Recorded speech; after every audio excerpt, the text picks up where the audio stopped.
Blitz is defined as a sudden, savage attack. It is indeed all this. The effect is sure. The premise is simple. It's a basic, primal confrontation, man to man. No excuses are offered, none accepted. Welcome to the latest edition of Longhorn Blitz with Horns247.com. It's like a radio station. Now, here are your hosts, lifetime Longhorn Rod Babers, pure athlete, yeah. I transcend race, hombre. Matt Butler. I don't talk man. I back it up. And we are chock full of that, man. Damn right. And Jeff Howe. It's still real to me, damn it. And that's the bottom line, because Stone Cold said so. If you're gonna blitz, come strong, but don't come at all. Coming strong with another edition of Longhorn Blitz with Horns 24/7. I am Jeff Howe.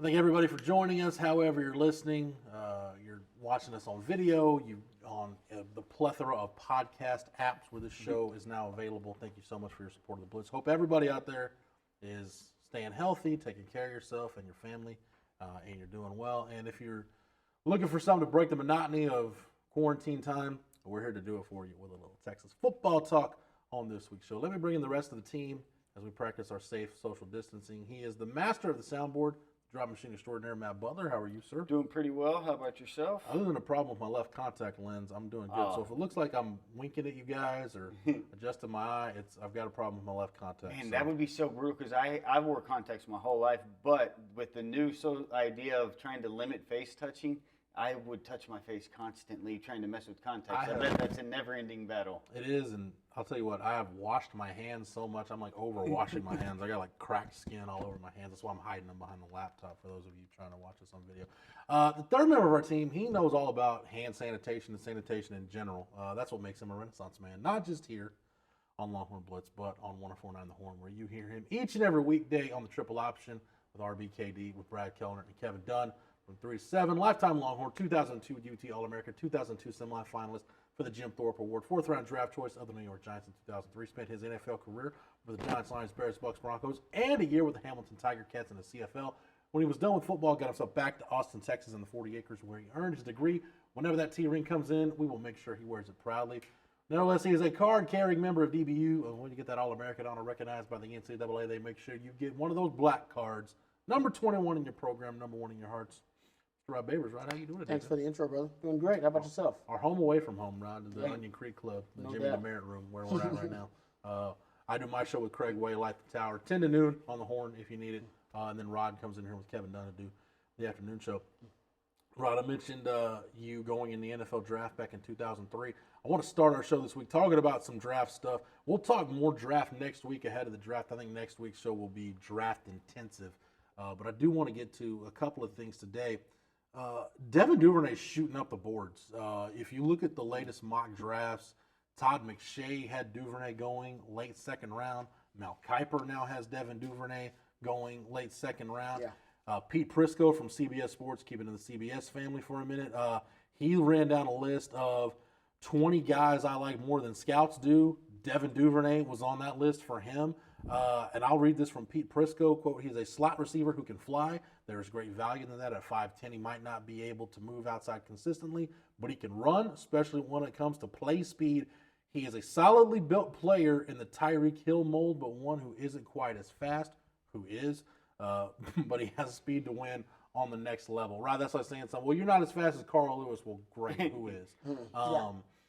But you look at this, man, I thought we were definitely going to have to wait until the third round to hear a Texas player's name called. But Rod, you follow this stuff a lot more closely than I do. I look at it pretty much just from a Texas, even Big 12 point of view. But you look at the draft as a whole, and I know you've got a lot of contacts in the league.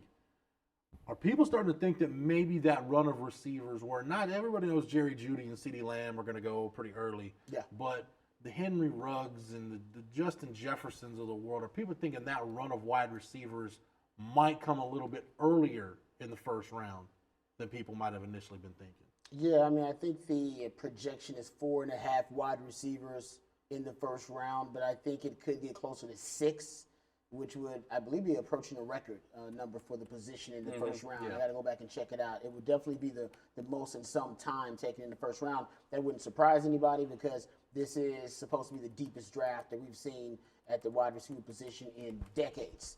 And it's one of those things where I think for Devin Duvernay, what people were forced to do, and I don't know how many interviews he's done, these virtual interviews, those are happening constantly, all right? So constantly, guys, these guys are Zooming with teams, and I don't know how many they can talk to now with the virtual chats because they can't have the workouts and all that kind of stuff, but maybe that's part of why his draft stock is increasing, but I think it's basically because teams have been forced to go back to the film.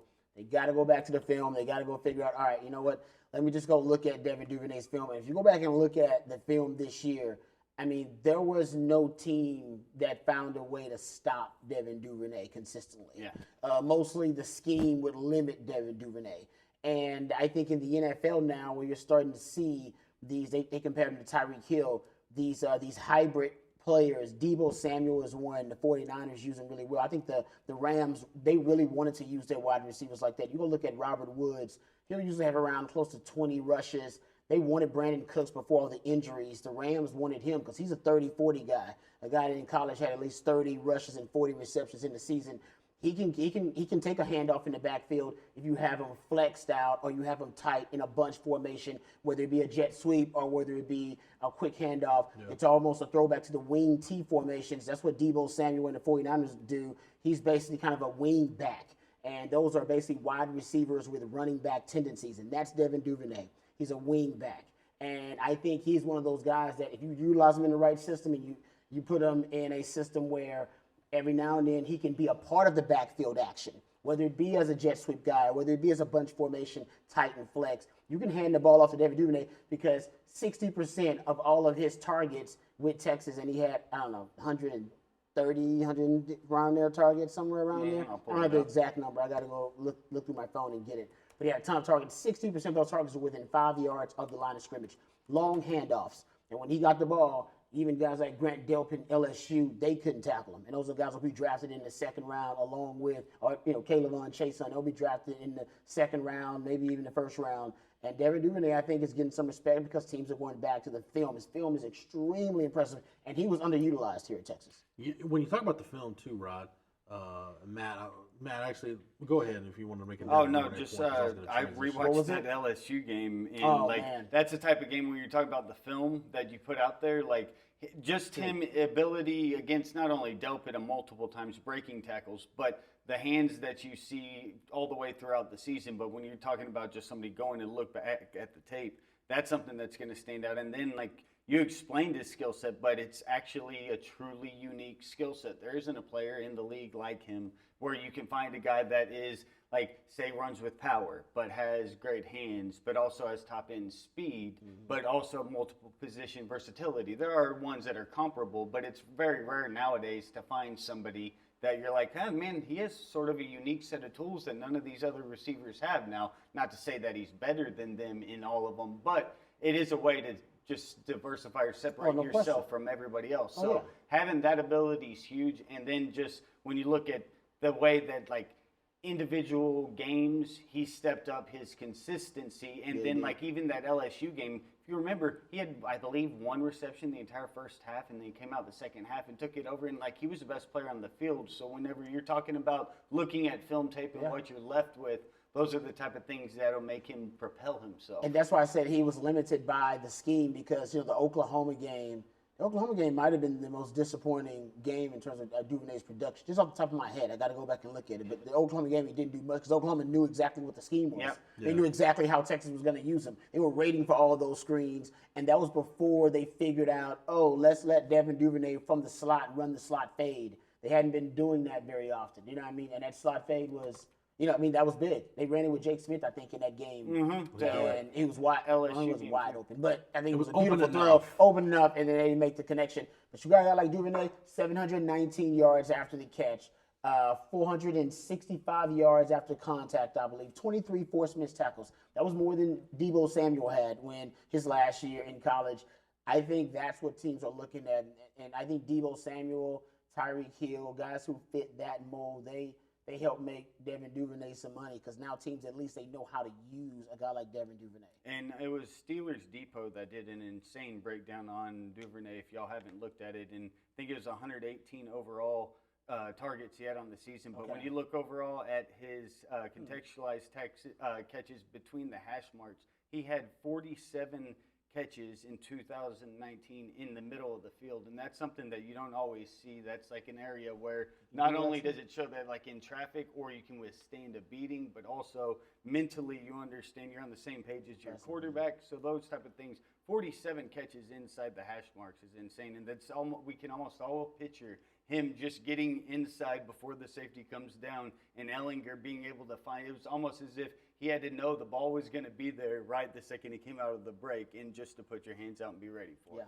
Rod, I think the variety of film probably helps him too, because you think of later in the year, the TCU game is one that stands out. Texas Tech, and then the bowl game, a lot of vertical stuff, a lot more vertical stuff. Are going to be on those 3 games in particular. I know there was other games in there. No, but then some of that stuff. It culminates into the game against Utah. Yeah. Right. That's when they basically all of his stuff was vertical. I think it was 3 slot fades. I think that was the only 3 balls he caught that game. Slot fades. Thank you. All right. I guess one was kind of a corner. Okay, route, maybe you're right. Yeah, but they were deeper routes. It wasn't all the screens within 5 yards of the line of scrimmage. So going to your point, versatility. That film shows you, hey man, he can do it. He can do the long handoffs if you need that kind of guy. If you need him to stretch the field, he can do that. Contested catches, as Matt said, yards after the catch. I just think I don't know if there's anything that he can't do. I don't know if he does everything at an elite level, but I'm trying to think. He's not a great route runner, in my opinion. I think if you want to criticize him, he's not a great route runner, and his hips aren't very fluid. If that's, you know what I mean? Tightness in the hips. Yeah, you know, if you want to be uber critical, but you look past that because you go, man, I know I can teach him how to run a route. Like, that is a teachable thing. And running routes is just the art of creating separation. You know a guy that runs a 4.39 and has his type of skill set can create that separation. And there's 129 total targets, I guess, after the bowl game. 3 drops, according to Pro Football Focus, out of 129. Like, that's an amazing catch rate right there. I would say, and it's closer to 2. I remember one of those. Yeah, exactly. One of them, like a highly they write about it right here, that one of them he wouldn't even consider a drop. Yeah, that's what I'm saying. I think I remember that because there were very few of them. You can remember that. I want to say there was like a comebacker in the West Virginia game where it was, I want to say Sam's. It's one of those throws, right? I want to say it was like hash to opposite boundary to the field side, and I don't think it quite got there. It was like a low throw. That was one off the top of my head. I'm thinking of that could be completely wrong. Very few, man. They're very few. But let me say this too, Rod. When we talk about film, I think the film has got to be helping Colin Johnson at this point too, because we sat here right around the combine and we're like, he needs pro day, he's going to drop, but it seems like, and I've seen Mike Lombardi, I think, was talking about it, and I've seen other guys that are in the analysis guys, the analysts, if you will, for the networks, for ESPN and the NFL Network. Some of their insiders are saying teams now are more likely just going to trust the film more than anything because you don't have pro day numbers to go off of, and you can't really go off of some of these workouts, so you got to trust the film. And as a result, we're seeing draft projections for Colin Johnson go from, maybe he's 6th round guy. Last time Matt Miller from Bleacher Report, for example, put out a 7th-round mock, he had Colin Johnson going in the 4th round. So I think the film, Rod, is probably going to help him. And there's games where when you start looking at some of these other guys, like if you're a team and you end up doing a deep dive on Jeff Gladney, for example, the corner at TCU, you're going to run into some good Colin Johnson film doing a deep dive on Jeff Gladney. True. And some of these other guys. So AJ Green, Oklahoma State or something like that, maybe you can. Yeah, and let's face it, I mean, there's enough Oklahoma. There's enough good film of Colin Johnson out there that if you're in the scouting department pulling for him to be drafted, well, you can put together 5 to 6 minutes of just otherworldly stuff. So I think it helps these Texas guys, right? Because when you're at a program like Texas, you're going to play good competition. You're going to have quality film out there.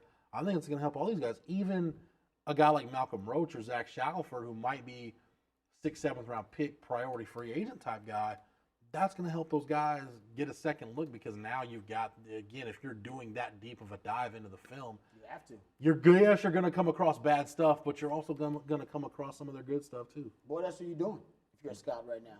There is nothing else to do but just sit there and just go deep diving on a prospect and you can fall in love with a guy like Colin Johnson if you go deep enough into the film. You go look at all the Cirque du Soleil catches and the catch radius, and and I'm with you. He plays faster than he actually is. He's like a little Jordan Humphrey. And that's why if this had happened to Lil Jordan Humphrey, he would have got drafted if the COVID-19 crisis happened. But he ran his 40, and as I've said before, I would never draft a wide receiver who ran a 4.7 either. You run a 4.7, I ain't drafting you to play wide receiver. Sorry, you can't play wide out for me. To your and point, I think for 4.7 is Jerry Rice. Exactly. That's what I'm saying. But different in football too. But to your point, though, it's not necessarily needed. It's not necessarily needed. And you know how I am. I don't think speed necessarily makes you or breaks you as a great route runner and wide receiver. But I probably wouldn't draft a wide receiver who ran a 4.7.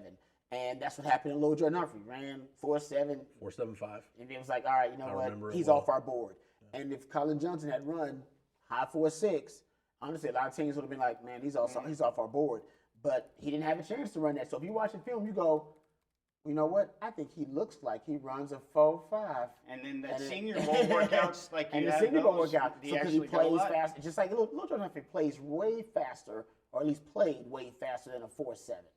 But that's not he ran a 4.79 too. It's crazy. Well, I seen him run away from DBs. 4.8, right? And that's why I brought up Jerry Rice the second you said that, because I always heard the thing Jerry Rice ran a 4.7, but he was never caught from behind on any of those. That's actually freakier too. In the perfect system, but Jerry Rice ran the 4.7. Getting caught from behind, so when you hear that, at least you're like, yeah, there you go. That means route running is an art form, and you can learn it. And Jerry Rice, exactly, because of his football IQ and football acumen, you can figure it out. First step, footwork, things like that, just being able to, what we leverage. Talk about, how Quandre Diggs is able to make it as just safety, playing balls to the wall in the NFL. Like, he's limited physically by the NFL standards, but he makes up for it because he's anything ingrained that's football 101 is Quandre Diggs, and you can make that up if you are diagnosing as fast as possible. You're right about your diagnosis, and you have that natural ability just to have angles and understand. It's a second nature that comes to you, and that's how you can make those guys perform higher than their, say, track times put them at. No doubt. Before we wrap up the draft talk, I'll say this. Brandon Jones, I heard when he was in training before the facility he was working out at in Dallas got shut down, ran a 4.41 laser. Pretty good. It's really good. So he's another guy that I think has put in with what he did at the combine. And we know the deal. We're not going to get back into it, but the notebook with his research on all 32 defenses, et cetera, et cetera.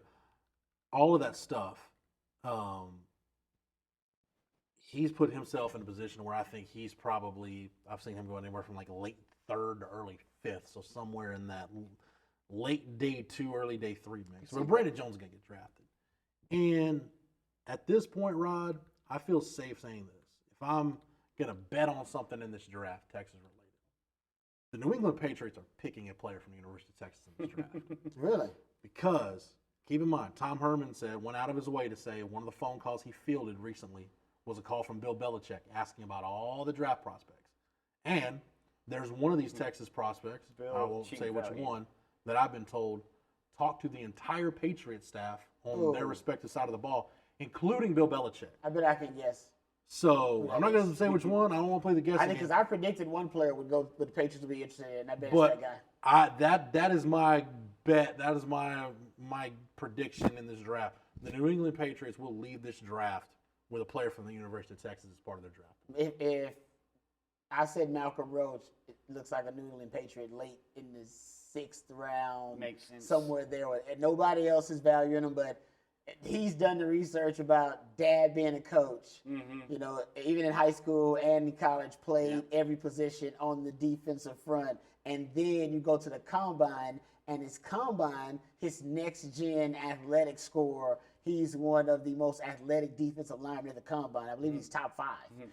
It is like, I think Belichick's like, what? And then nobody's going to value him because he's going under the radar, and he didn't even get invited to the combine. And it's like, he did get invited to the combine, but he was one of the undervalued guys that was invited to the combine. And he's the type of body type that seems to be one that, I mean, his only issue was didn't have the body coming out of high school of an NFL D tackle.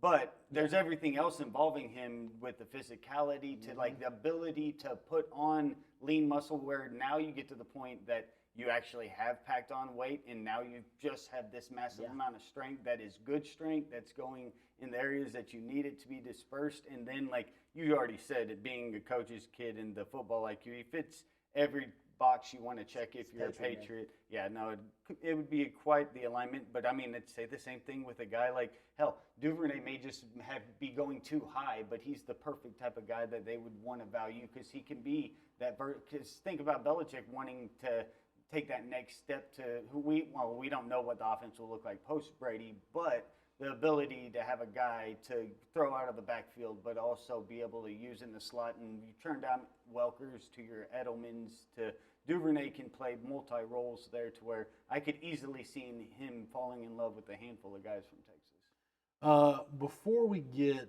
to Tom Herman's Texas Tailgate virtual chat, as we called it, with us at Horns 24/7, Rod, this is one of the stories that we kind of left in the off-season muck, if you will, when coronavirus pandemic kind of took everything over. Do you ever wonder what happened with David Beaty in Texas? Why that thing? Well, I thought it was because Kansas, basically, there was a contract dispute between David Beaty and Kansas, right? Okay, so he wanted them that to was pay, part of it. Yeah, that was part of it. And there's a law. There's I know legal that action. yeah, that's a lot. But this is a report in part by Jesse Newell, who covers KU sports for the Kansas City Star, and I'll read from the headline. Former Kansas. This actually, as we're recording this came out this morning. I think it was actually published about less than 2 hours ago. At this point, former Kansas Jayhawks football coach David Beaty testified in February that he was offered a job with the Texas Longhorns until the school's top athletic administrator received a warning from KU's athletic director. Beaty said during a February deposition that he was offered an analyst position by Texas football head coach Tom Herman and moved to Austin, even receiving a university ID number before Texas Athletics Director Chris Del Conte decided to call KU Athletic Director Jeff Long as a courtesy. Quote, Jeff stated at that point, quote, I wouldn't do that if I was you. His behavior is egregious, Beaty testified. It was definitely level 1 in terms of the violation Beaty was alleged to have committed at Kansas. And that, I think, made Mr. Del Conte take pause. So, what was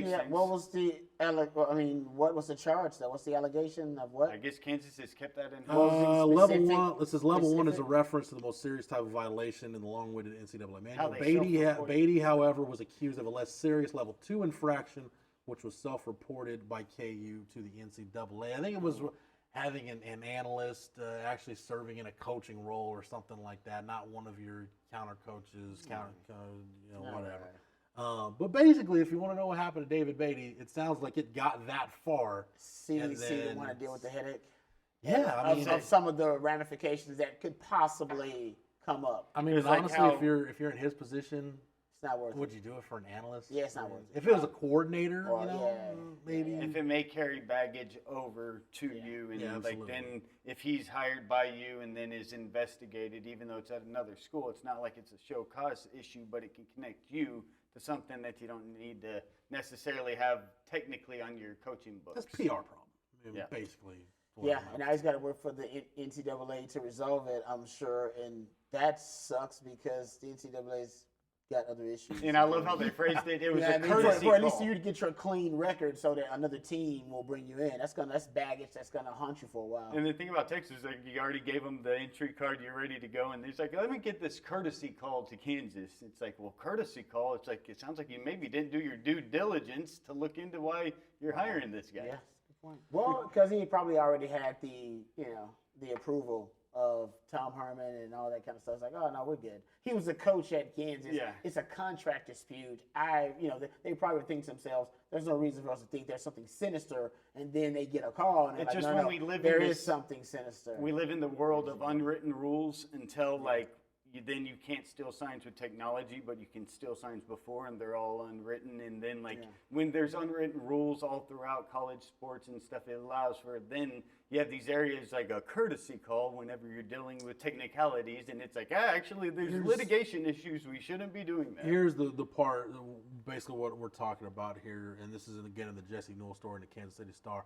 Long dismissed Beaty in 2018 after another losing season at the helm of the kids' football program. A firing originally done, quote, without cause, contractually and with $3 million owed to the coach under his agreement.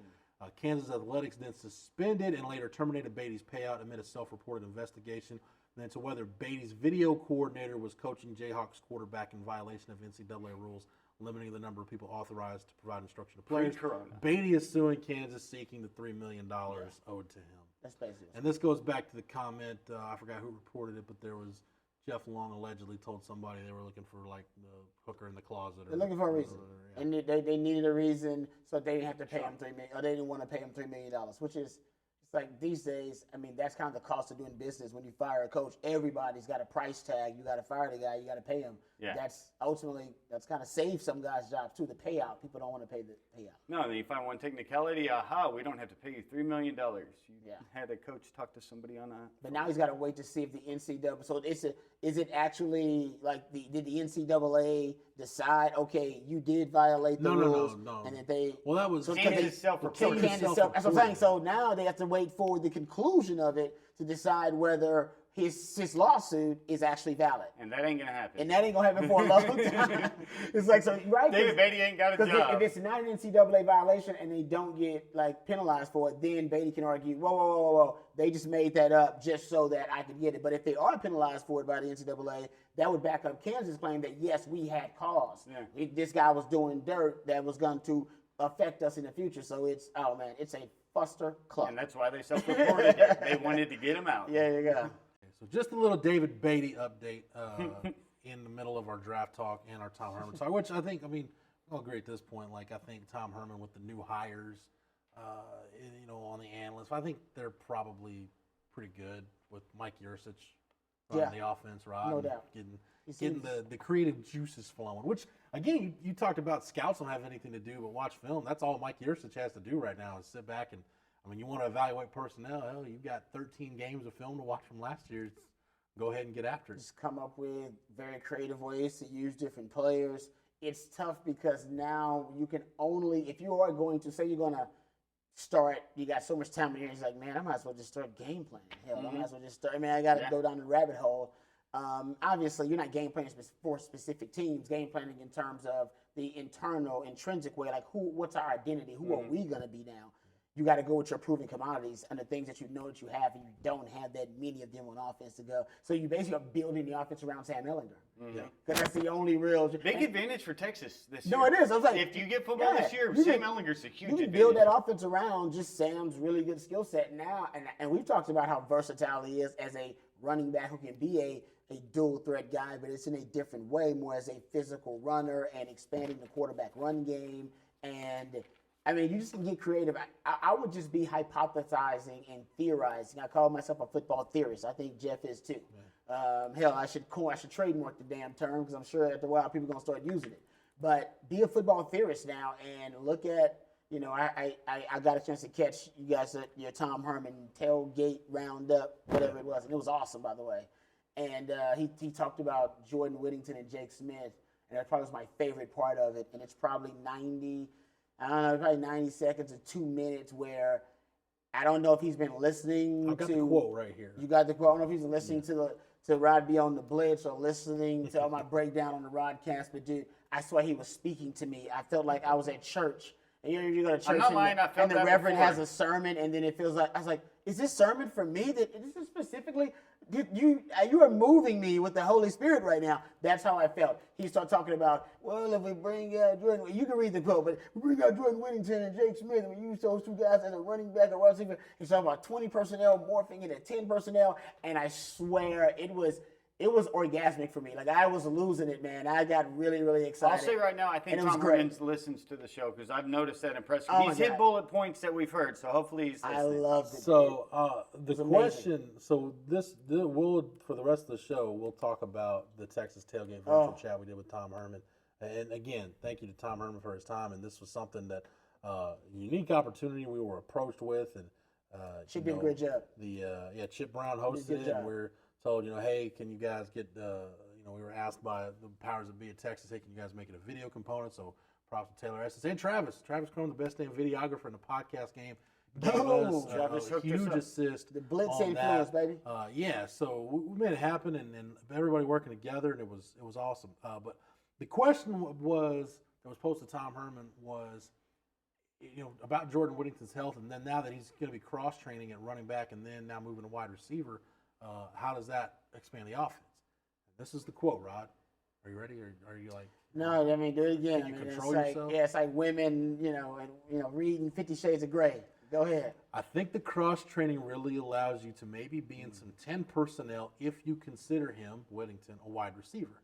Him and Jake kind of both in the slot, but maybe the next snap, Jay Witt is in the backfield. You're in a 20 personnel set, but with 4 wide receivers on the field, depending on what you classify Jay Witt as. Exactly what you want to hear. Wow. I really think it got kind of chills. I got to tell you. And he put both of them in the slot. Oh, think about that. We literally have been talked about how these guys will make you multiple if you can utilize them right. And we found out what the H means. And maybe I'm the only idiot who didn't know that. It talks about how the H, it stands for hybrid. Yeah. And the H position in his offense, in the pro spread, it was always meant to be a hybrid player. And then it shifted from team to team. Sometimes it's out of necessity that, oh man, I got to have this guy. So we talked when he got to Texas. Sometimes it was our Monty Foreman early on. And then, well, you know what? It's little Jordan Humphrey. He's versatile, but not ideal. But you know what? He's the best H we got right now. And then it was Duvernay as that guy's extremely productive. But then, they're not ideal. These two guys, Jake Smith and Jordan Whittington, are the ideal H's. When he envisioned the pro spread H position, the hybrid position, these are the types of players that he was thinking about. It was a Christian McCaffrey light in Jake Smith, and it's a Jordan Whittington who could end up being, your Alvin Kamara type player or whatever you need to be. I mean, I didn't mean to make a white to white guy. It just naturally happened. We're all a little racist, and sorry that came out to me. I apologize. But you get my point. I mean, we've talked about this, and I think this is now the perfect players, the perfect guy, the perfect skill sets that he wants for those hybrid positions. So I'm excited, man. That's big time. That's next level, man. That's where the NFL is going. We're going to position flex. We're going to hybridism on defense. Isaiah Simmons on offense. That's where football is going. That's the next phase of it. But there's so many different levels to it and layers to it. I put this in article form at Horns 24/7 if anybody wants to go read it. I put together everything Tom Herman said about strictly personnel. Because I know anytime you do one of these chats, that's what everybody really wants, especially now when we've got no spring ball. Everyone wants to personnel. That's the meat. But Rod, the number one thing that I mentioned, and it came earlier in the session, which is kind of why it went first in the article, talking about the transfer portal, specifically grad transfers, and what Texas is looking at. Yeah. He still mentioned linebacker still a priority. They're still going to look in the portal for a linebacker. And he mentioned, and here's his quote about linebacker, especially moving to a 4-man front, which everybody, if you're on the 4-man front train, congratulations for you. Especially moving to a 4-man front, and Joseph Osai and Byron Vaughn's being moved down to the line of scrimmage. We're really thin and inexperienced. It doesn't worry me. I hate to use that term, but it's one position that I'll be watching the most for some guys to step up and take the bull by the horns, talking about linebacker. Rod, we've talked about it ad nauseum, and this hasn't been made official, but I think the guys in Inside Texas reported, and we can very much confirm, Tyler Owens is at least going to get a look at linebacker now. They're going to see what that looks like. Yeah. At will, too, just like Overshow? Yeah. Wow, I didn't know that. I think right now, Rod, it's a situation where we talked about the issues you've got there, right? So your two most experienced guys, Juwan Mitchell and Deli Adeoye, we found you can't play them in this league together at the same time. You just can't. Unless you're playing like a K-State or something like that, you just can't. You just not. And even there's then, a mismatch. There's a matchup nightmare out there for right, you. even then, you can still potentially get exposed. You've got David Benda, who's a redshirt freshman, didn't hardly play last year. Marcus Tillman coming off a knee injury. DeMarvion Overshown spinning down a linebacker, which I think we all agree could be a really good thing for him. And then you throw Tyler Owens into that mix. Right, I think they're just taking a look at inside linebacker and saying, we're just going to throw as much stuff at the wall as we can, throw as many guys at this problem, and at some point maybe you come out with a resolution. I love the idea. It gets back to the position flex we were just talking about. That's why I love the idea of DeMarvion Overshown and Tyler Owens at least spending time and learning the linebacker position, because I think they're so young and their bodies are still growing. I mean, those guys are long, rangy, and athletic. Who knows, by the time they're seniors and juniors, you may have those guys playing, different positions during the season and being able to, I'm not saying they're Isaiah Simmons, but being able to use them in that capacity. Right. And I think B.J. Foster also can fit there. And in the Big 12, honestly, that's ideal. Those guys should be able to do that, and then you can almost morph back and forth between sub packages. But I think for Texas at linebacker, yeah, you want to experiment, but man, it sucks. It really does. You don't have an off season now. You want to experiment, with these guys, and you don't have spring football to test a guy out at a certain position and see if he works there. Right now, you got to base your model on proven commodities, what you know about the player. What your last time with these guys in football, really related activities, was the bowl game. Mm-hmm. So that's kind of your, really that's your source right now of, all right, projection. All right, let me see can this guy play, middle linebacker? Can he play outside linebacker? Can this guy play guard and tackle? You're basing it off of that. And guys mature, guys grow, especially some of the young guys. There's a lot of growth there. So that's my concern with the experimentation. But I'm with you. Find any and all options. Just throw them out there, because right now that is your weakest position. And Tom Herman said that. He was asked, what position are you most concerned about?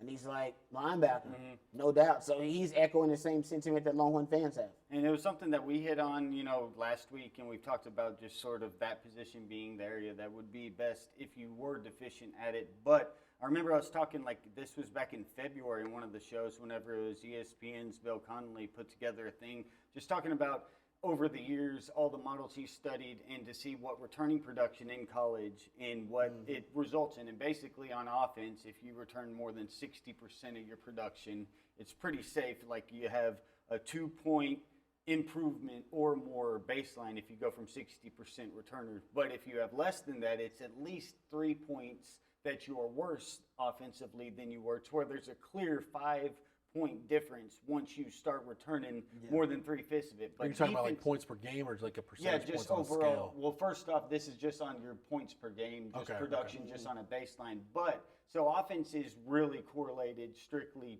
to returning production, but defense wasn't. Defense every year was more erratic, and his formula ended up coming back that it didn't even matter the returning production. He only valued 37% of it goes to the DBs, only 5% of it to the D line, none to the linebackers, and the rest comes back on your full defense in impact situations. Like the other 15% was tackles for loss, 33% was off of passes defended, and it really showed where the secondary is the one area that you can't afford to have to refill really everybody, and it's the best place to return production, because in theory, if you're going to have the direct correlation mathematically that the secondary gets 37% of returning production and the DL is 5, it isn't saying that you're 7 times more valued, but just that replacing that secondary member could be that much tougher, because it so much depends on that. And then you're talking about in the Big 12. So not only in this odd situation for the coronavirus, where some schools, if you had a QB battle going into the fall or going into the spring, you're screwed right now. You don't know what the hell you're going to do. You have no continuity. Texas just coincidentally happens to be in a spot where you have a senior, one of the best quarterbacks in all the football returning. It's huge. That's going to put you ahead of the game already. And then you have a lot of experience coming back. So you can hit, in Texas right now is at 66% that they have returning on offense, which is 62nd in the nation, but it's above that threshold where you could say, you may be actually a little improved compared to last year, instead of being deficient on the offensive side. On the defensive side, Texas returning 82% of the guys. And most that's in huge. The secondary. And where is the biggest questions?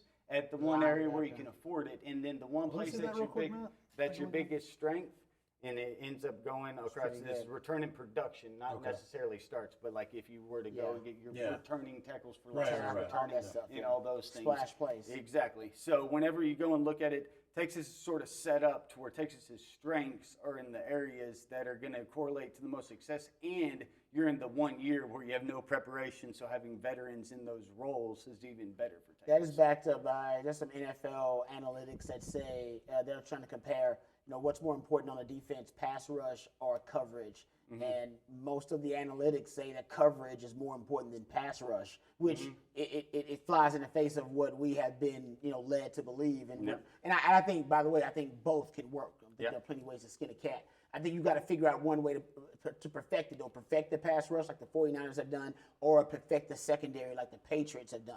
You got to figure out how to perfect coverage or perfect pass rush. Trying to do both, you're probably going to fail. Yeah. And I think, to your point, though, in the NFL, the analytics are saying, no, go with coverage. Coverage is cheaper to get coverage, it's easier to get coverage, all that kind of stuff. You'd be better off trying to prioritize that. And to your point, football now is also college and NFL football. There's no NFL offense and a college offense. They all look the same. It's all Big 12 football. And, secondary, baby. Yeah. That's what you should be investing in. And if you look at just straight up at the numbers, basically in college, Coverage. the correlation, you're going to get about 70% via the secondary and passes defended, about 20% from tackles for loss, which includes sacks, anything behind the line of scrimmage, and returning production on the D-line. That's 90% of your defense, according to Bill Connolly. I think it's just tougher to find really good D-line. We had this discussion last time. There are a It's few just- humans. Humans that are Chase Youngs. Like, Ohio State is Athletic. amazing. I mean, to get the Bosas and then Chase Youngs, Yeah. like, they just keep pumping them out. Like, that's hard to They had do. Hayward before that. Yeah, like, it's really hard to do. So that's tough to do. I think it's easier to find guys that can cover because, hell, that's how 7-on-7 is how young skill guys are coming up. Yeah. I'm glad we talked about coverage because, Rod, when Tom Herman, and I'll get to the other position group he mentioned as a strength, but when he's talking about position groups that are strength, he mentioned the secondary. A lot of that has to do with the way they've recruited the last few cycles. But here's an interesting quote. He said, "We haven't done a great job developing them. They've also been really young, but I think those guys provide a lot of depth and athleticism."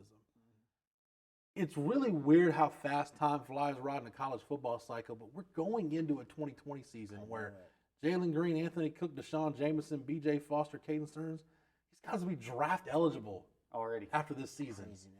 Like, So quick. not that they're all going to have that decision to make, mind you, but they'll all be draft eligible. No, if they have the Sean Elliott type season, Yeah, gone. exactly. Yeah. It just makes me feel old because I remember when I was 18, I thought being 21 was so far away. Because like now you're like, oh, that's quick. It's gone. Your career's Now in my life, I'm closer to 40 than I am 30. But Amen, brother. Amen. Such Hey, is me life. too, man. Let's We move all on, are. 'cause I'm feeling bad about myself.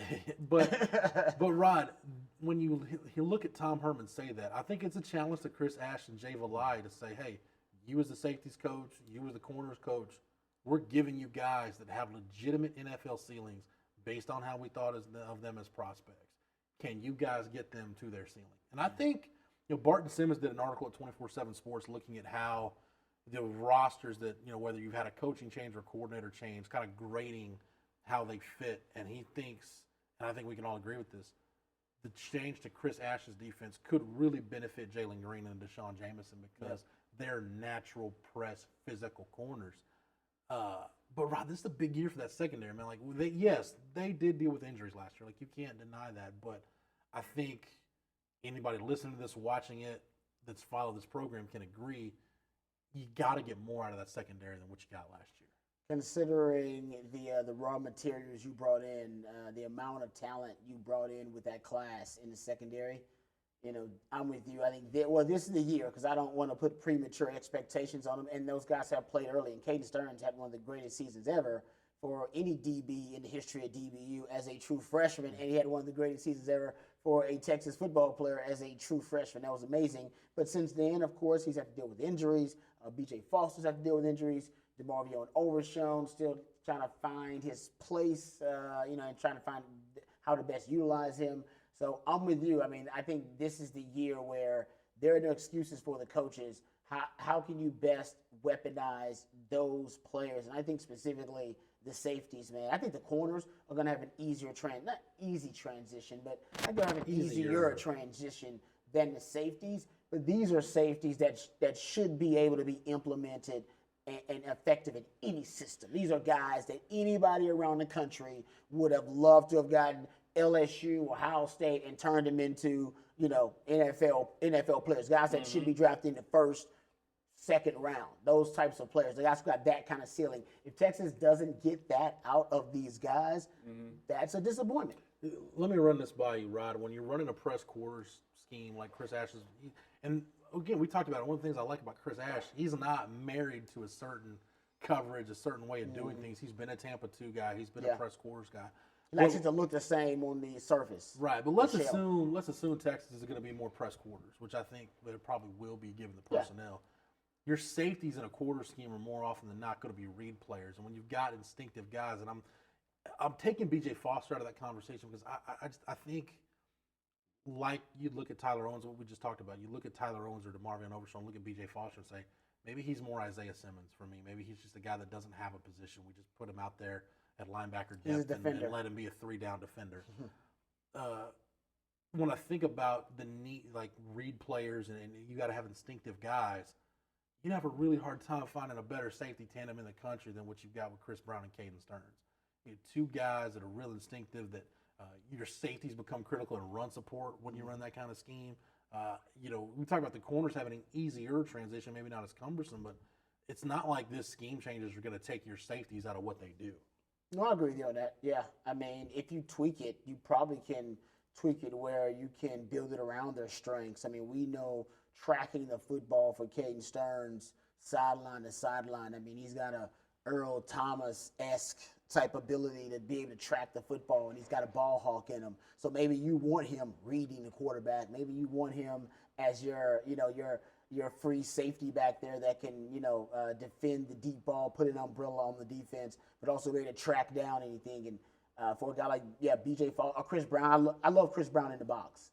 Chris Brown is awesome in the box. He's got great instincts. He, he thinks quick. He's physical.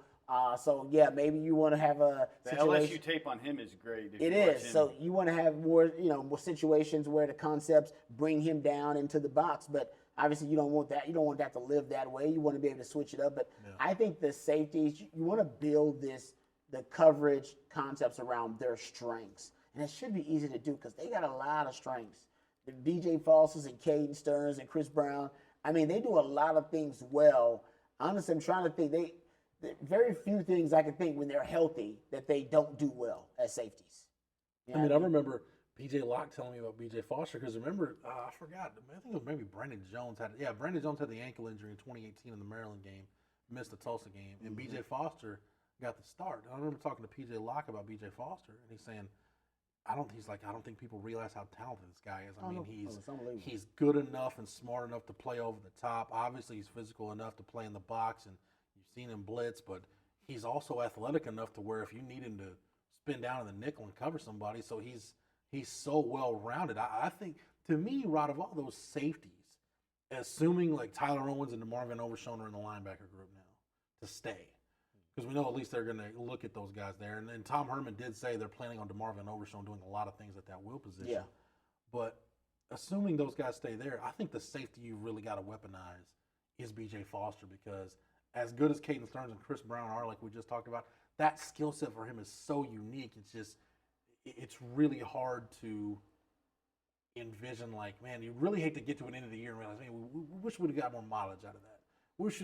You don't want to say we left some meat on the bone with B.J. Foster. And I think now that he's healthy, maybe you can unlock him like we saw him start to get unlocked his freshman year. Yeah, no, I agree with you because I'm trying to think, what different positions in the secondary different guys can play. If I'm looking at Caden Stearns, I think Caden Stearns can play the free safety. I think he can play nickel if you need him to play nickel too. Hell, I think Caden Stearns, even if you need to play corner and go out there and play corner, I think he'd be pretty damn good. If he gets long and rangy, you would let him. You're not going to worry about a mismatch. And I look at a guy like B.J. Foster, and I think he can play nickel, dime, free safety, strong safety for you, and I think you can spin him down as a linebacker, basically, either on the outside or spin him down as a linebacker. He's saying because he's physical, he plays that way. So you start looking at the mentality. Sometimes the mentality makes a guy multiple. Sometimes it's his skill set, it's their body, whatever it is, their build. I think for B.J. Foster, I'm with you. I think he's a guy that probably should be just a defender. He's a positionless player out there. Yeah. He can play any position in the back seven.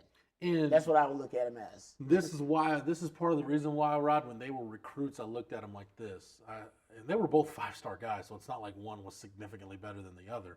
But I felt like Caden Stearns will be ready to play in college earlier. Mm-hmm. B.J. Foster will be the higher draft pick. That's how I viewed him coming out of high school.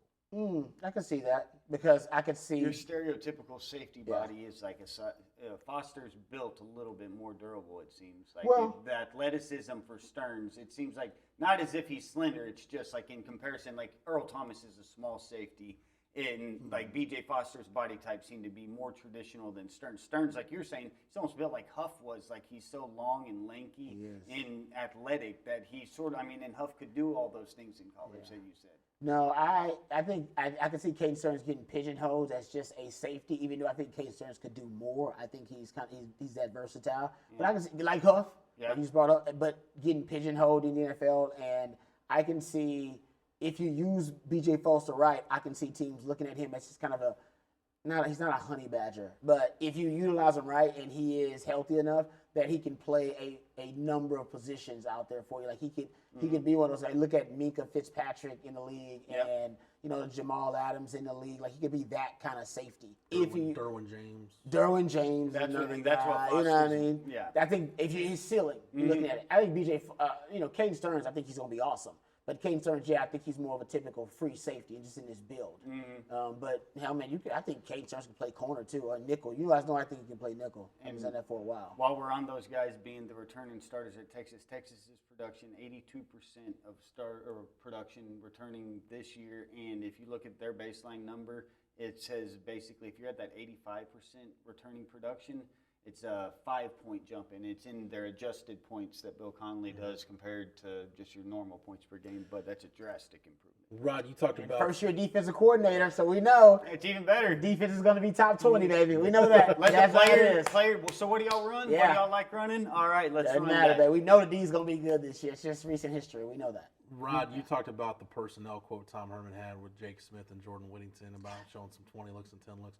This is the one that got my football pants stirred because it's been a long time. Stirred, eh? It's been a long lot time of movement.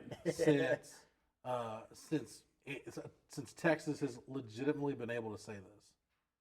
Tom Herman was asked about position groups he felt were strengths. The first group he said was quarterback.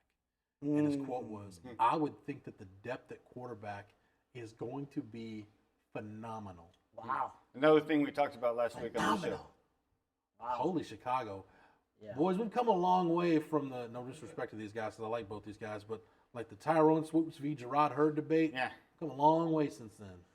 Yeah, but that's because Tom Herman had a plan, guys. Tom Herman has recruited multiple quarterbacks in 2 different recruiting classes now. Yeah. So Tom Herman's plan coming in, and I think it's echoing the way I felt about quarterback, the way we have talked about the quarterback position as it evolves, the transfer portal, and more players' rights at the college football level. You can never have too many quarterbacks. They're like socks and underwear, man. Just stockpile them. And at one point, I don't know which one, but 2 of those quarterbacks are going to leave. Yeah. And you can't control that, by the way. There's basically a 50-50 chance, a 50% transfer rate for a blue-chip quarterback that you bring in. So just know, when you bring them in, one of them is going to get unhappy because only one of them can play, and that other one will probably leave. Just keep them coming in. That's all you can do. And that's what I think Tom Herman has done. I think Tom Herman he has been brilliant when it comes to the quarterback position. I think he is a big part of why Texas is no longer in quarterback hell. Shane Buechele, Sam Ellinger is a big part of it, but his philosophy won't allow Texas to get back there. Understands He's always going to have the value of the quarterback. Yeah. You can't win without a quarterback in modern football. It's impossible. You used to be able to survive, and your Trent Dilfers can get yourself just to the end of the line by barely winning. It's like that's basically, you could have an anomaly like that pop up, but you have to have a quarterback, and the value of compiling as many as you have.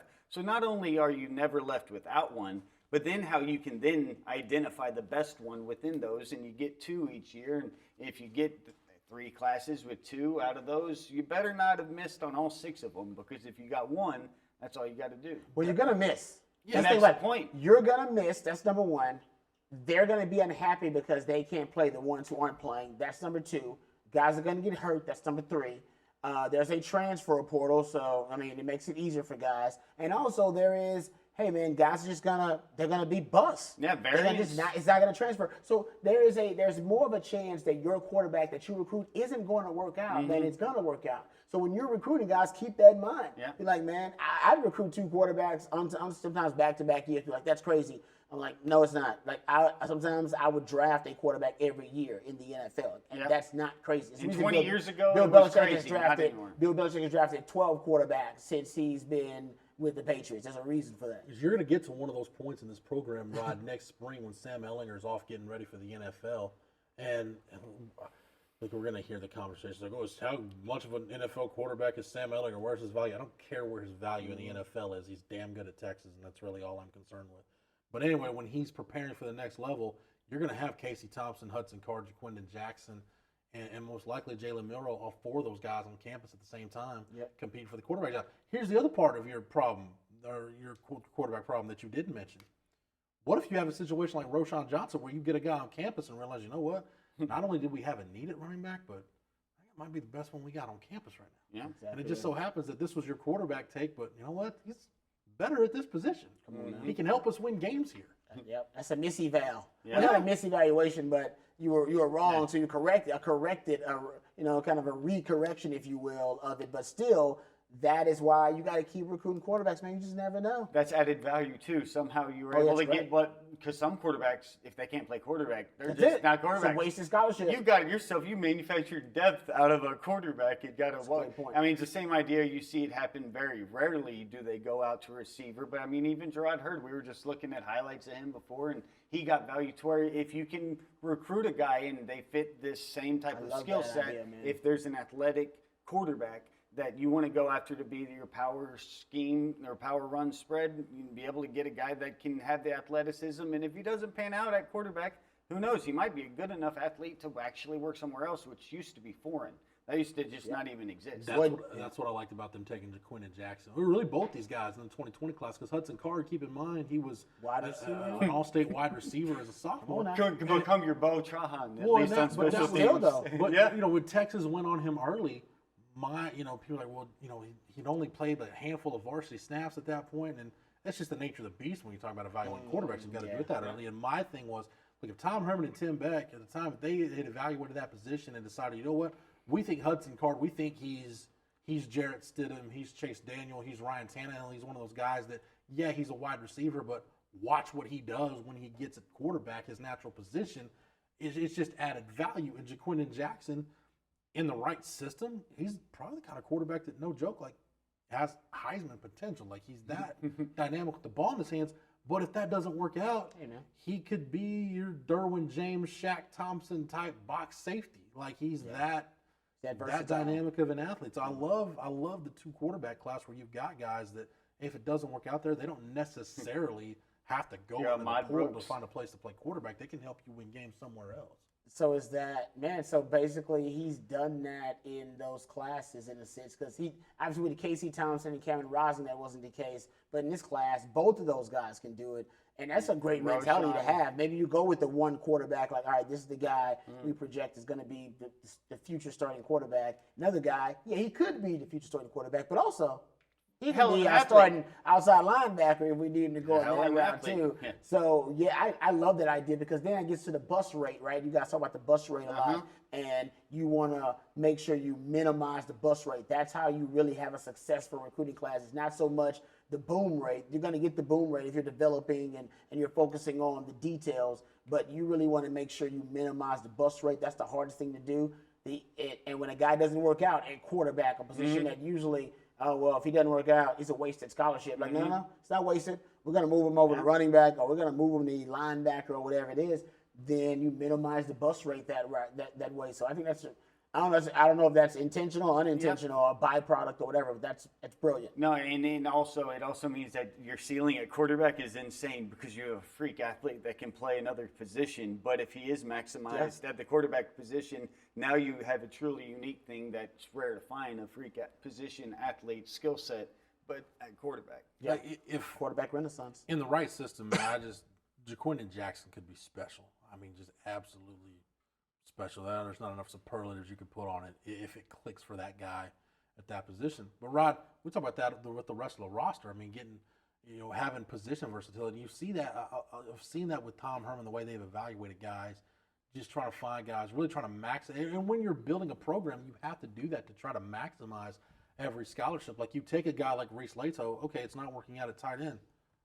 You haven't needed D-line, go let him play D-end. That's exactly right. With Malcolm Epps, it didn't work out at wide receiver. Guess what? Move him back to tight end. Yeah. And now with Mike Yursich taking over the offense, that tight end position might have a different role that better suits Malcolm Epps than, the pro spread as we knew it pre-Mike Yurcich serve Malcolm Epps. We talked about Tyler Owens. Tyler Owens, maybe he's not a safety, but if he ends up being, I hate to bring this guy up again, if he ends up being Isaiah Simmons, well, does it matter if it was safety or linebacker where he ended up being an all Big 12 player for you? No, it doesn't. Yep. No, Benda's like that too, right? Benda's in the they had Benda at running back for 2 weeks Benda at running back. Now it's back at. Now they need him at linebacker. Actually, they really just put him where they need him. They need him at running back that time. Now they need him at linebacker. And I don't know when they recruit guys if they edge on the other side. Hey, we project him as a running back, but could play linebacker. You know what I mean? Like that would be really. Honestly, if I was a coach now, I think I'd add that. Like I need 2 spots for him. Give me if he fails at the position we're projecting, give me the contingency. When you were scouting him, was he also playing safety in high school? Yeah, you know what I mean? That's a really smart way of going about it. I totally agree. And I don't know if, like I said, they're doing that intentionally. If they are, it's brilliant. But it's something that you're starting to notice now. And it's actually it's helping them out, manufacture depth. Talked about it with Rojo and the running back position. That was obvious last year, but I think now you're starting to see it. Linebacker, Overshown, and now with Tyler Owens, we're going to experiment with it there. I wish they had an offseason to really complete some of these experiments or get more data on them, information. But it seems like that's a trend, that's something that they do. Like that's something that they prioritize. And I love that idea. It's a baseline that if you just go and focus on the hyper athleticism, not so much how he fits these positions, like whatever label he needs to be put in. And instead of that, it's like, no, we need to get this guy. It's a football player. It's a freak athlete that can do these type of things, and then figure out where he's going to fit our team because we have to make up this roster. And if you get that baseline is you're focused on the athleticism and his strengths and then find out where it fits later on. The type of guys you should be recruiting, not just Texas, anywhere, if you're doing it right, it should be guys other than your offensive linemen and your interior defensive linemen, which we both agree those are still, like in football, those might be the only 2 areas where it's still specialized. Yeah. You can't just put anybody there, right? Centers, Yeah.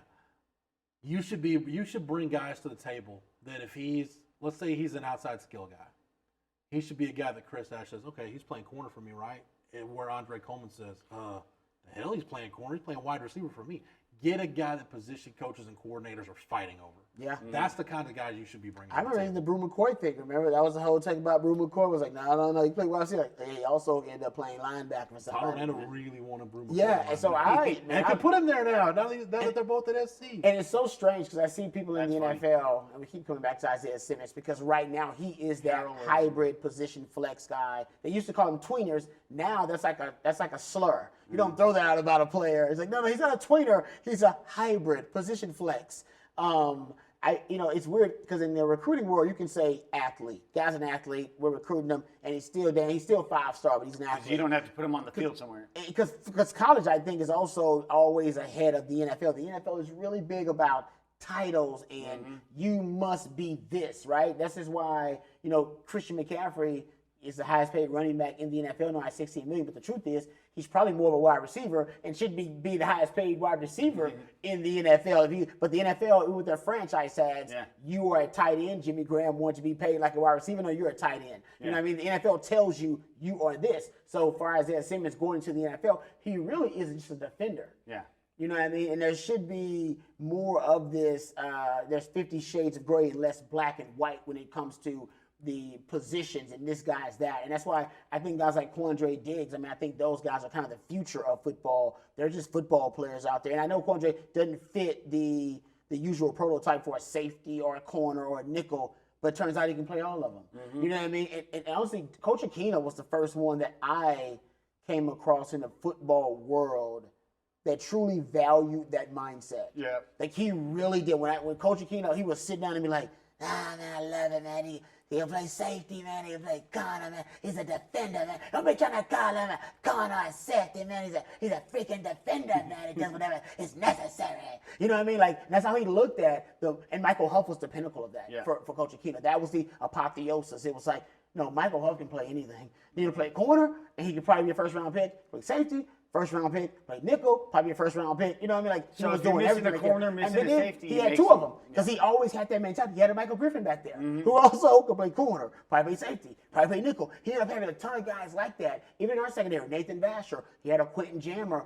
And people say, well, Quentin Jammer, he inherited Quentin Jammer and inherited like Nathan Vasher, but because of his philosophy, he already knew, no, that guy's going to be multi-dimensional. That guy's going to be a hybrid. Oh, no, Quentin Jammer, too, that guy can play safety, but also he can be my shutdown corner. And when he came in with that philosophy, I was probably the only guy that was compartmentalized and couldn't play a ton. Ahmad Brooks, safety corner. That was his man. When he recruited guys, you can tell he was always like, I think he can play safety too. Earl Thomas, he always said Earl Thomas would be a really great nickel. He's like, man, Earl Thomas would be a great nickel. Great corner. That's what he was experimenting with Earl Thomas at nickel before Earl Thomas blew up at safety. And then once he blew up at safety, he's like, all right, I'm not going to be an idiot moving to nickel now. Like, he is the guy. Yeah. So I think you look for guys like that all the time in football. If you're smart, that's the future of the game. Yep, and it should be at all positions, and it's just the idea, and we've talked about it a lot since the end of last season, but whenever you have the ability to back up multiple positions, and you know, O-line too. if you're traditionally, you just have two corners, two safety, one hurt, well, you don't have any other options, but when there's a guy like Huff that can roll down, and then no matter what, if it doesn't matter if you're out a corner one day or a safety the other, you can still have your same core four guys inside there if you have that fifth one that's able to be the versatile one that ties the room together. And if you actually have multiple versions of it, then it changes those keys, and then it becomes something that the opposing offense has to scheme against, knowing that they cannot schematically get that mismatch that they want. And it's like when you look in fantasy world, it's called multiple position eligibility, but how much you can have two exact same players, but one is so much more valuable because you can put him in another position and then be able to fill out the rest of your roster. It's the same idea with football, that it's an added value that you have that you just cannot even really truly quantify whenever you're able. Well, you can by the missing bodies that are going to be filled in with a good player instead of what would be called a value or a replacement player, and that added value from what your Huff is to what your replacement player is whenever you're going to bump him to that next position, and then let Aaron Ross play the other corner, or whenever you had Terrell Brown, or let roster. Exactly. And Michael Griffin fills it in, so it just works out that well for the roster. Okay, let's move quickly here because I want to get through this, and then I want to throw something at you guys before we get out of here. You guys just feel free to, any of these names pop up to you. Tom Herman was asked, guys that we're not talking about that have a chance to contribute. Starts on offense. He mentions Christian Jones, Willie Tyler, Reese Moore, Rafidi Gramai, Tyler Johnson, all offensive linemen. Also mentions Brennan Eagles, quote, probably poised to have a great year. And then he thinks Marcus Washington is a guy on the come up. He's a guy I've talked a lot about, written about on the site. Any of those names stand out to you, Rod? One thing I'll mention, the offensive line. He basically brings up the pool of offensive linemen that you're going to need at least one or two guys to step up from. We know now with Denzel Okafor coming back, he should be projected to start at one of those guard or tackle spots. That is obviously not Cosme at the left tackle, and you're going to have Kerstetter now playing center. So I think his mind automatically went to those guys because he knows I got to get one of these guys to be a starter. Like I got to, one of these guys got to give me rotational starting reps on the O-line, maybe two of them. And then, you got other guys coming back. Other than that, if not, then that offensive line's going to underachieve. He knows it. That's the first place he went to, which is why I was like, oh, man, he really is counting on those guys because that's the first spot he went to. And I thought about it, too.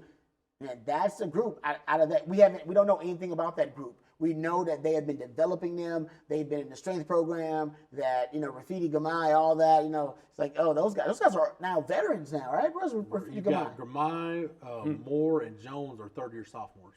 So he's like, nah, I need it, man. Which one of you guys is going to be a starter? Who wants a starting spot? Because it's up there. Like, it's for grabs. Which one of y'all want to be a starter? And that's why he went there. And I'm with him, man. I don't know which one of those guys is going to step up because I haven't heard bad, good one way or the other because there's no spring. Gramai could change the outlook of the offensive line. Like, if he's good enough to start at center, you've got flexibility again with Kerstetter to move him wherever you need him. And then same you're really looking at we just had. Okay, now instead of trying to fill 2 or 3 spots now, all right, you 5 guys, which one of you guys is good enough to take this one spot? Oh, that'd be great, yeah. That would be ideal, man. Or even if Gramai is good enough to where you're like, he's maybe not ready to unseat Kerstetter, but if he gets to, I think if he gets to the point, Rod, where it's like, okay, if Kerstetter, something happens to Kerstetter, and he's got to go into a game, if he gets to the point where you're not freaked out about that, then that's a plus. That is a plus. Anything on either of the wide receivers, Matt? If you want to chime in, Brendan Marcus Eagles or Washington. Marcus Washington. Yeah, just seeing him, like you only saw flashes, but I guess it was the Tech game was whenever he actually looked like. I mean, I was like, oh wow, that's the type of guy I want to see more receivers at Texas look like that on the field. He just had, I don't know if it was he was longer than I thought, but he was actually way more explosive than I thought. When I complained audibly in the press box that why has John Burt been getting his reps all year? Yeah. Oh, man, No disrespect to John Burt, but that's just the man. football. Boy, so much that's more out the of John journalist Burt. in you coming out. if you're gonna burn a red shirt, Rod, then at least get as much run out of that as you can. I think they wanted. I wanted John Burt to be good I did too. Yeah, I think because I didn't mind John Burt getting the reps because I always held out hope that he was gonna break out, but it never. But then I watched Marcus Washington in the That's the Tech game point. make that one play, Yeah, and I'm like, no, you're right. No, you're right. you're telling me you could have had some of that throughout the know. year? I was satisfied know. with Burt, but No, then you're when right. I saw that at the end, I was like, well, if that was sitting around, it made me just wonder, Yeah. it made me actually feel good about the future of Washington. It made me think that he must have went really far in the season Yeah. to be where he was not Behind playing, the not scenes, even and behind then the scenes, everybody that John I Burt. talked to just raves about the guy. exactly. So then that's why it's Marcus probably Washington? well deserved, and then actually probably improved a lot and earned the time. Rod, 4 guys mentioned on defense. We talked about some of these guys. So, Rod, Matt, feel free to add anything on any of these guys. Or Tom Herman talks about young guys that have a chance to take a step forward. He mentioned because of injury, DeMarvion Overshown hasn't played a whole lot, but they're counting on, obviously, big things from him. Kenyatta Watson, David Benda, Tavondre Sweat. Oh, Tavondre Sweat, Sweat. Yeah. I think everybody is excited about Tavondre Sweat. No question. I'm expecting big things from him, especially now in this new 4-man front. I don't know if it's going to be a 4-down front, whatever, but the 4-man front with Chris Ash and Kenyatta Watson. That's interesting. He brings up Kenyatta Watson's a long, rangy corner, right? Is that who Kenyatta Watson is? He's from Georgia. Georgia, yeah. From Georgia, right? Mm-hmm. Yeah, interesting. He brings him. I haven't heard much, but that's what I'm saying. I haven't heard much. They haven't done anything in the spring, so haven't heard much. But yeah, I mean, coming in, I know there's a lot of excitement about him because he looks the part. I mean, he looks like he could be a guy that could long rangy be in the NFL one day. And every single time I hear the name Tavondre Sweat or I see one of those Old Spice commercials, I'm like, oh, dude, you're going to get him an endorsement in a second. He can get to the league. If he gets there, he can get that Montez Sweat Great football, commercial. Yep. We talked about Marcus Washington at the Tech game, Rod. Go back to that Tech game with Kenyatta Watson. I mean, you had to put him in there on a goal line situation, defended fade balls, and he helped you get a turnover on downs at a critical point in that game. A guy that hadn't played much all year. Yeah, just threw him in the fire. Yeah. Yeah, maybe that's why he likes him. It's interesting to find out, why he's liking certain guys. Is it based on bowl practices? Is it based on, are you hearing something from your leadership council about Kenyatta Watson and his dedication? Like, I don't know where the buzz. Clicking inside, what's the buzz coming from? So that is funny. The idea there could be buzz right now. I'm sure there is. Well, there can be buzz, but how is this buzz created? Because it's far different than other buzz. He also talked about how guys are working out in different little small segments, right? Because no gatherings more than 10 people. He said Sam's got a weight room at his house, so the guys who are in this area, keeping it less than 8 guys can come in and try to work out and keeping their distance. And in H-Town, there's a facility like a gym where some guys are meeting up and trying to keep it small and keep their distance. And I'm wondering, so somebody's stepping up. I wonder what's going on. And the leadership council's probably reporting to him, man, we got this young buck, and he's getting after it, man. He's, you know what I mean? And I think there's a lot of that to happen. Yeah, you know what I mean? Because he's talking to his leadership council. That's where he's getting the information about the other guys. And he talked about how he's got his leadership council. They have, basically their own personal projects. They got a player that for whatever reason coaches want to keep their eye on, but they can't keep their eye on because they're virtual. So, hey, man, I need you to check on him every day. We can't because the NCAA's don't get on us, but you can. So check on this player every day, form a really good relationship, find out what he's doing, what he's eating, when he's working out, boom. So they got their own project. Man, it's just fascinating I can say somebody got to write a book or do a documentary on this one day, and I know you can't because 30 for there's 30. no footage. There'll be no footage of it. It's fascinating what they're deciding to do and how they're delegating. Oh yeah, after the fact, because you hear all these investigative journalists can't wait to come and be able to get the data and look at coronavirus and its effect. But you're gonna have a 30 for 30 on how the coronavirus impacted sports, and like you brought it up right there, talking about Ellinger, like another just coincidental built-in advantage that he happens to be from Austin and Westlake, and it's down the road, and he has a gym at home. Like, what other schools? Like, if say Shane Buechele was our coach, he couldn't just go, or our quarterback couldn't go home to Dallas and bring his buddies to work out, but having the local gym or a local workout area just right down. Local, I was signed up. I don't know. I mean, that's a more advantageous. Cade Brewer was at a workout with Baker Mayfield. Was it really? Yeah, see, it's fascinating. Being around Austin, that's a good coincidence. Other teams won't have that advantage. We got a couple minutes left here. I want to throw this out to you guys real quick just for discussion. So 24/7 Sports, we're having to get creative with content right now because we have no. You guys did a good job, man. Sports talk. I appreciate that, Rod. Yeah. I think you guys talked about Brad Crawford wrote the piece on top returning quarterbacks. He had Sam Ellinger, number 3, which makes sense when you consider Justin Fields and Trevor Lawrence are 1, 2, however you want to put them. It's good company, but. Trey Scott had the idea. Trey Scott, a Texas alum, by the way, a former coworker of mine, who was 24/7, had the idea of trades. Like, can we find trade partners, college football trades, hypothetical trades? I read some of that. Yeah. And I made a trade on behalf of Texas with Auburn, and the trade was this: knowing how much of a need linebacker is. When I heard Auburn was the trade partner, I was like, I gotta have Owen. I gotta see if I can get Owen Popo. I need me a linebacker that runs 4.47 with a 40-inch vertical. Put him in the middle of the deep. You put Owen Popo and DeMarvion Overshown at inside linebacker. Good luck finding an alley. That's nasty. But what am I giving up? You got to give something up. What am I giving up for this? So Brandon Marcello from the Auburn side was like, well, it's like, you got a left tackle. I was like, I got one, but you can't have him. So it was this. Auburn needed O-line. Corner was a secondary need. So to get Owen Popo, I gave up Junior Angulau and Anthony Cook. That's it? That's it.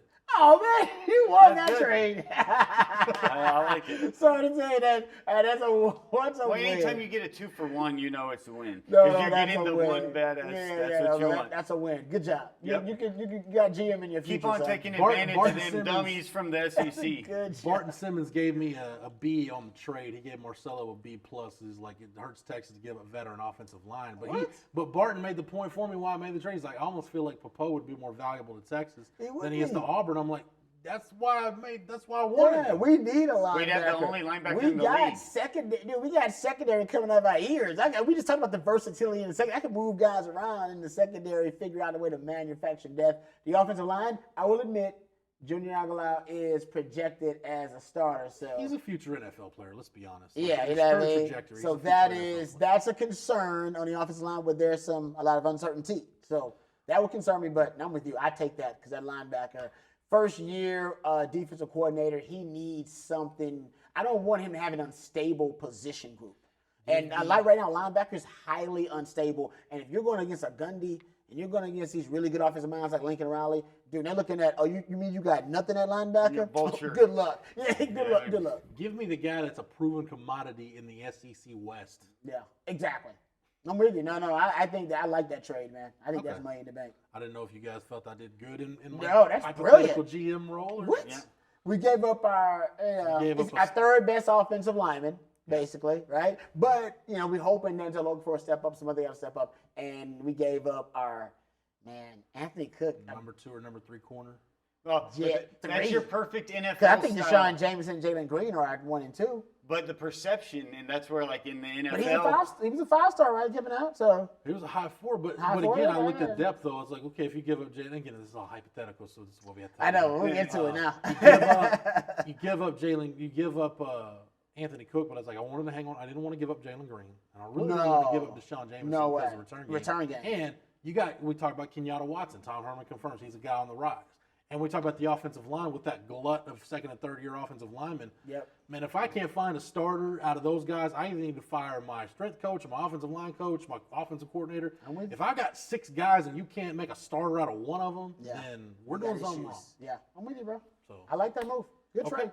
All right. Well, that's going to do it for this week. So we'll get more into some Tom Herman stuff next week, and I'm sure we'll talk we'll have plenty more in terms of the national landscape to talk about as it relates to Texas. And next week, we'll be heavy on the NFL draft since that is going down next week. That's a better trade than any trade that Bill O'Brien's made. Boom! Boom! It really was. Yeah. You were waiting to get a Bill O'Brien. I wasn't. That just came to my head. I was like, that's a better trade than any of them. Look at the Bill O'Brien, the value. That's a better value. Just saying. I wouldn't trade DeAndre Hopkins for David Johnson, a bag of Funyuns or whatever he got from the Cardinals for that. Matt, thanks for everything, man. You're more than welcome. Oh, hey, real quick, before we shut it down, I do want to mention this. Rod B, and you can speak on this too. In conjunction, Rod and I obviously tied in with the Horn, 104.9 The Horn and the Austin Radio Network. We're doing a great partnership right now with the Central Texas Food Bank, our Buy a Box initiative. If you go to hornfm.com, it's probably the easiest way to get there. Go to hornfm.com, and you'll see the links to go to Central Texas Food Bank's website. You can donate. Basically, what they've kind of pared their operation down to, because there's such a need right now for people to eat. People got to eat. People got to have food, and there's such a need for it with so many loss of jobs and families figuring out how to make ends meet. They're basically paring it down to food by the box. And buy a box, baby. Each box contains 23 meals for a family. It's $30 a box. I'm checking right now. We're right in the middle of our Buy a Box initiative. As of right now, Rod, the goal started at $30,000. The new goal now is $140,000 because we've raised, in conjunction with the Austin Radio Network and the Central Texas Food Bank, as of right now, over $128,000 as we sit here and record this. So I was told there would be no math involved today. I don't know how many boxes that is, but it's amazing. Man, $30 a box. Again, go to hornfm.com. We got information about it on the flagship message board at Horns 24/7, and help out our community. These are all our people. It's not just the Austin area. It's the surrounding communities. You guys know I grew up in Williamson County. I live in Hayes County now. Spent a lot of time in Bell County. So, a lot of families in need. So whatever you can do, make sure you're doing your part. I know I've done my part. Rod, you've done your part. Make sure we're helping out our neighbors and our friends in need. Matt, thanks for everything, man. Oh, you're more than welcome, and thanks for doing that too. Because hearing just y'all on the drive-in talking about it, and then the numbers you just said now. I mean, in the last 3 hours, y'all have had like 10,000 come in. So just the amount of money pouring in is awesome. Yeah. Rod B, thanks for the time and the knowledge.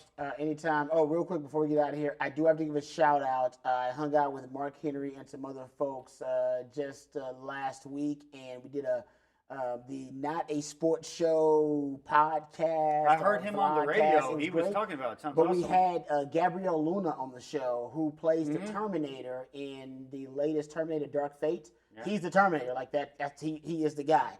And he listens to the Blitz. He loves the Blitz. Nice. And he wanted me to say that he loves the Blitz and he's a fan. So shout out to Gabe. I know he's probably listening, or he'll listen when he already has time. So shout out. The Longhorn Blitz Nation gets bigger and bigger. Nice. He's really cool. He's an awesome dude. Austinite, Longhorn, everything. Awesome, man. That's awesome. That is awesome. Great way to end the show this week. For Matt, for Rod, for Travis, the best damn videographer in the podcast game. For everybody at the Austin Radio Network and the Horn 104.9, 1019, AM 1260, streaming on the Horn app and at hornfm.com, where you can get Rod B each and every week down the triple option from 3 to 7. Shameless plug. And you can also get myself and Craig Way on Light the Tower from 10 to noon. Thanks to Matt, you can get our archives, our classic interviews, all of our shows on the Longhorn Blitz SoundCloud page. Yep, just type in Longhorn Blitz. And search Horns 24/7 podcast, whether you're on Apple Podcasts, Google Play, Stitcher, Spotify, anywhere you get your podcast, search Horns 24/7 podcast. You get State of Recruiting, the flagship, and us. And this week's flagship podcast with Chip Brown and Taylor Estes is, in its entirety, our Texas Tailgate virtual chat with Tom Herman. For the Horn family, for the Horns 24/7 family, I'm Jeff Howe. Thank you so much for downloading and listening, and we will catch you again on the next episode. You've been listening to Longhorn Blitz with Horns247.com. Remember, for the latest Longhorn news 24/7, visit Horns247.com.